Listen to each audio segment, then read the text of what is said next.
আজকে শেয়ার করছি শীতের সমস্ত সবজি দিয়ে নিরামিষ একটা মিক্সড ভেজ রেসিপিটা বানানোর জন্য প্রথমেই আমি গ্যাস জ্বালিয়ে কড়াই বসিয়ে তার মধ্যে সর্ষের তেল দিয়ে বড়িগুলো ভেজে নেব।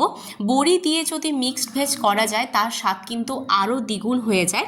এবার প্রথমেই বড়িগুলো ভেজে আমি তুলে নিলাম। এবার ওই তেলের মধ্যে আরেকটু তেল অ্যাড করেছিলাম, তার মধ্যে দিয়ে দিলাম 5 ফোড়ন, একটা কাঁচা লঙ্কা।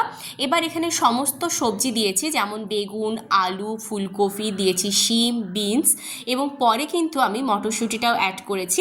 এবার বেশ ভালো করে নাড়াচাড়া করে একটু এর মধ্যে দিয়ে দিচ্ছি স্বাদ মতো নুন আর পরিমাণ মতো হলুদ গুঁড়ো দিয়ে খুব ভালো করে এটাকে আমি একটু নাড়াচাড়া করে নিচ্ছি। নুন হলুদটা সমস্ত কিছুর সাথে মিশিয়ে নিয়ে এবার এটাকে আমি ঢাকা দিয়ে দিচ্ছি যাতে সবজিগুলো একটু ভালোভাবে ভাজা ভাজা হয়ে যায়।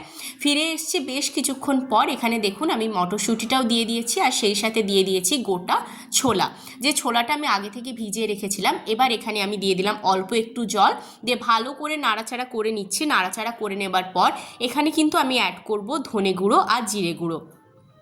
এখানে আমি আর অন্য কোনো রকম মশলাই ব্যবহার করছি না, শেষে একটু গরম মশলা ব্যবহার করব। এবার এখানে আমি আরেকটু জল দিয়ে দিলাম, মানে পরিমাণ মতো একটু জলটা দিলাম যাতে সমস্ত সবজিগুলো খুব ভালোভাবে সেদ্ধ হয়ে যায়।